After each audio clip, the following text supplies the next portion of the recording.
Welcome to the T-Shirt Teacher. Kristen Fruget here, published author, editor, and former high school English teacher. Today on episode 3 of Pick Your Poison, we'll pick back up where we left off with Hamlet.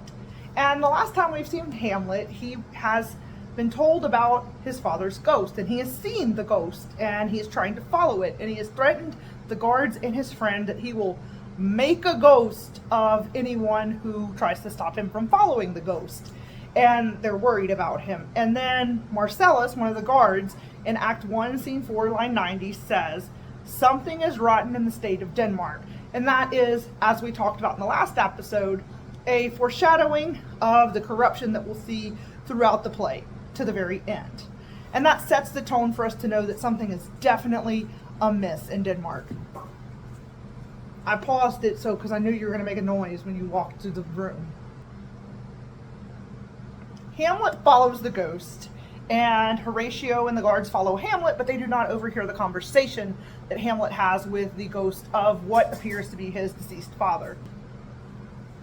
Hamlet discovers in Act 1, Scene 5 that the ghost is indeed his deceased father, and he asks him to avenge his death, and he reveals who the killer is in Hamlet, Act 1, Scene 5, lines 28 through 42. "The serpent that did sting my father's life now wears his crown." After speaking with the ghost, Hamlet becomes obsessed with seeking revenge, and he feels he's entitled to the throne, he's been robbed of his father, all these different things, and he's not wrong, but it's the aftermath that solidifies the kind of person that Hamlet becomes. And he already suspected that his uncle had something to do with his father's death. And whenever the ghost reveals that the killer was indeed Claudius, the brother of the dead king, Hamlet says, "Oh, my prophetic soul, my uncle!" Hamlet is extremely dramatic. He's basically saying, "I knew it." If you want to impress your English teacher or just have a fun way to say "I knew it," you can say, "Oh, my prophetic soul."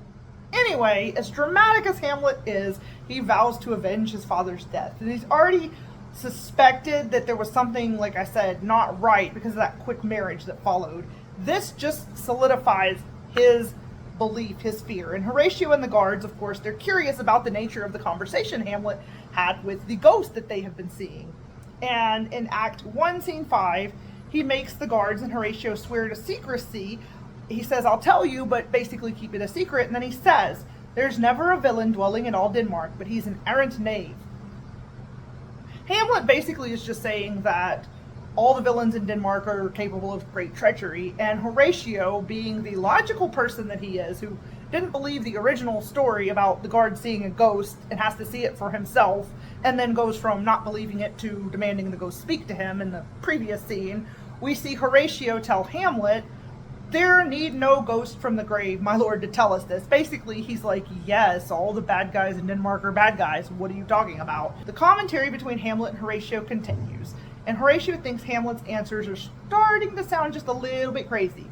But Hamlet just asks that he trust him, and he makes Horatio and the guards swear not to speak of what they have seen. And he gets very dramatic about this. They swear, and they assure him they'll keep quiet, and he is insistent, and he's like, "No, you have to swear on my father's sword," and he is extremely, in Hamlet fashion, dramatic. And then at the very end of the scene, we see him lamenting, "Oh, cursed spite that ever I was born to set it right," in Act 2, Scene 1. Because Hamlet is basically saying that how tragic it was that he was born to avenge his father.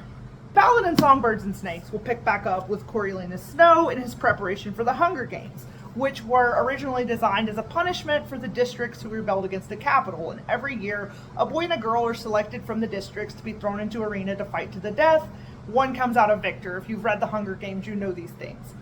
This is the very first year that the capital has decided that the students of their school will be what they deem mentors. And those ones whose contestants do well, they'll be rewarded. And it's their final project, what we consider a senior project in what we know of society today. And on page 13, it says, if he gave an impressive performance as a mentor, Coriolanus should be awarded a monetary prize substantial enough to cover his tuition at the university. We also have found out by this time that the Snows, despite being wealthy before the war, have basically lost everything, and they're pretending they're still wealthy and have this clout. It's likely part of the reason why the Plinth family is such a sore spot for Coriolanus. He mentions on page 17 that for Coriolanus, the Plinths and their kind were a threat to all he held dear. The newly rich climbers in the capital were chipping away at the old order simply by virtue of their presence. We also read about Coriolanus' first interaction with Sejanus, which was basically just to ignore him. But others took that as him being friends with him because the other kids were ruthless bullies as children when they found out Sejanus was from the districts originally. And they were about 8 years old in that scene, that flashback scene. And the Plinth family simply existing in the capital, it irritates Coriolanus because he doesn't feel like they belong there, but he's smart enough to know he may need them, so he puts up with Sejanus. And Sejanus mistakes this for friendship, when it's not much more than a game to Coriolanus, because everything to Coriolanus Snow is about Snow lands on top. He must be first and best, and he feels that he is better than everyone else. Since he lost his father in the war, which he views as caused by the districts, the Plinths are somewhat of a double threat to him in his views. He thinks they're traitors to their own district and also traitors to the capital because they've sided with the capital and bought their way in.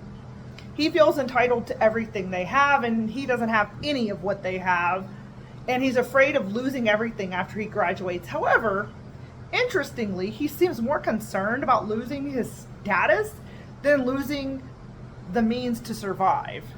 And we see that on page 19. They would have to move to some obscure neighborhood and join the grimy ranks of everyday citizens without status, without influence, without dignity.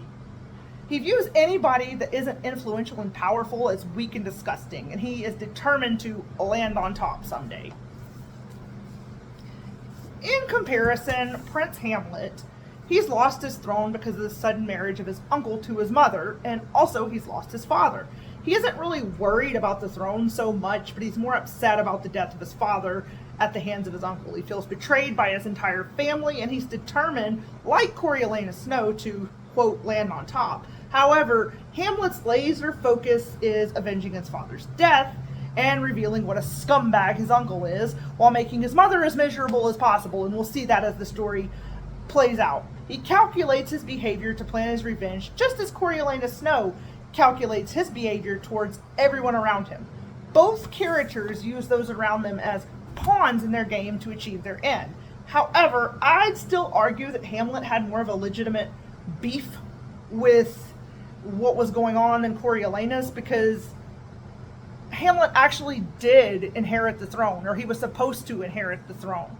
And he had a father that was murdered, and it wasn't a war going on. It was a murder. It was a lot of different things that I'd argue that Hamlet had more of a legitimate reason to be upset, because nobody had promised Coriolanus that he'd be the president except his own family that just told him constantly that he was going to someday be President Snow and Snow lands on top. And Hamlet, however, was rightfully heir to the throne.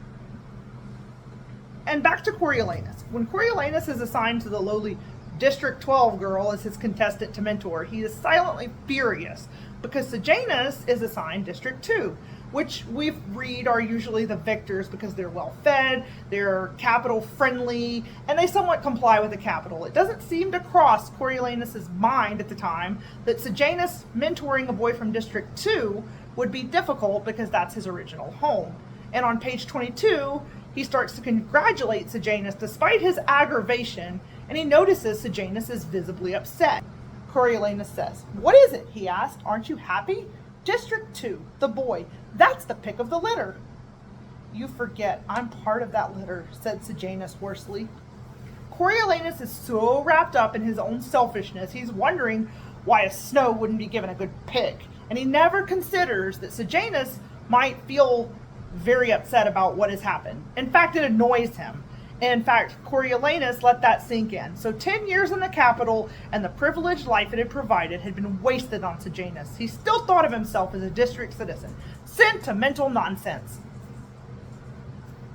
While in Hamlet, Hamlet is very emotional and sentimental, Coriolanus is cold and calculated. Hamlet calculates, but eventually he lets his emotions get the best of him on his rocky road to revenge. They're similar, but they're definitely not the same. And there's similar circumstances, but of course, different thematic elements and things throughout the story. In the next episode, we'll begin to talk about their respective love interests, or rather obsessions, and how their actions begin to affect those two and how they are similar and different. Lucy Gray and Ophelia will be the next topic we explore on episode 4 of The T-Shirt Teacher. If you like this, don't forget to hit like and subscribe. The faster I get to 1,000 subscribers, the faster book 2 comes out for the Written in Purple series. Have a wonderful day. And today's t-shirt, We the People, and a Second Amendment support shirt. I am filming on the 4th of July. Happy birthday, Hamish. Some of you Hunger Games fans will understand the reference. And this t-shirt also references something in my own book, We the People, but you'll have to purchase Written in Purple to find out what that phrase has to do with robotic teachers. Have a wonderful day, guys.